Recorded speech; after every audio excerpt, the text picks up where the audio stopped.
दोस्तों, आज मैं आपको एक ऐसी कहानी सुनाने जा रही हूँ जिसे सुनकर आपको कुछ सीखने को मिलेगा। तो दोस्तों, कहानी को शुरू करते हैं।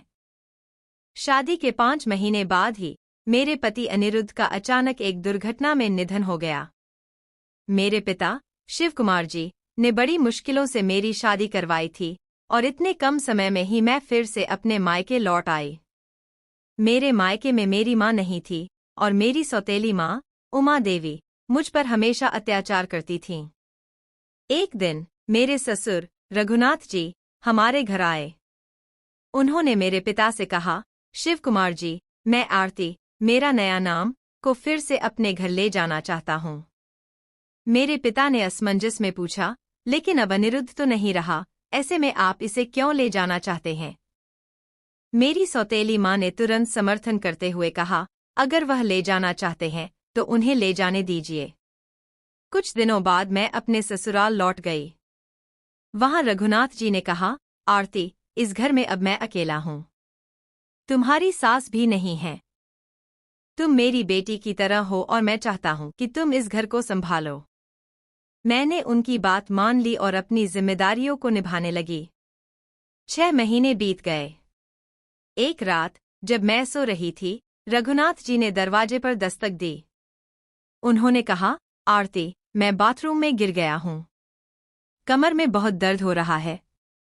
क्या तुम थोड़ी मालिश कर सकती हो? मैंने उनकी मदद की, लेकिन उनके व्यवहार में कुछ अजीब सा महसूस हुआ। धीरे धीरे उनके इशारे और बातें बदलने लगीं। एक रात उन्होंने मुझसे कहा, आरती, मेरे बेटे को गए हुए 6 महीने हो गए हैं।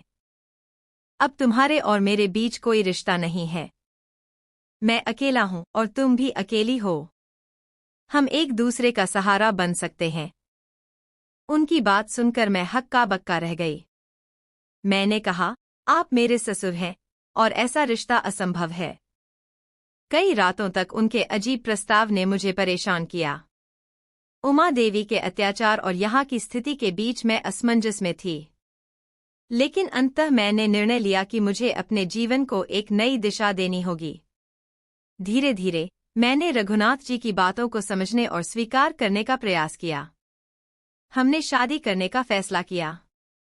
यह रिश्ता समाज के लिए असामान्य था, लेकिन हमने अपनी परिस्थितियों को समझते हुए यह कदम उठाया। शादी के बाद हमने गांव में एक छोटा व्यापार शुरू किया और अपने जीवन को आगे बढ़ाया। लोग पहले हमें लेकर बातें बनाते थे, लेकिन समय के साथ उन्होंने हमें स्वीकार करना शुरू कर दिया। अब रघुनाथ जी मेरे जीवन का अभिन्न हिस्सा बन चुके थे। हमने मिलकर अपने अतीत को पीछे छोड़ दिया और एक नई शुरुआत की। उनका साथ मेरे लिए एक वरदान बन गया।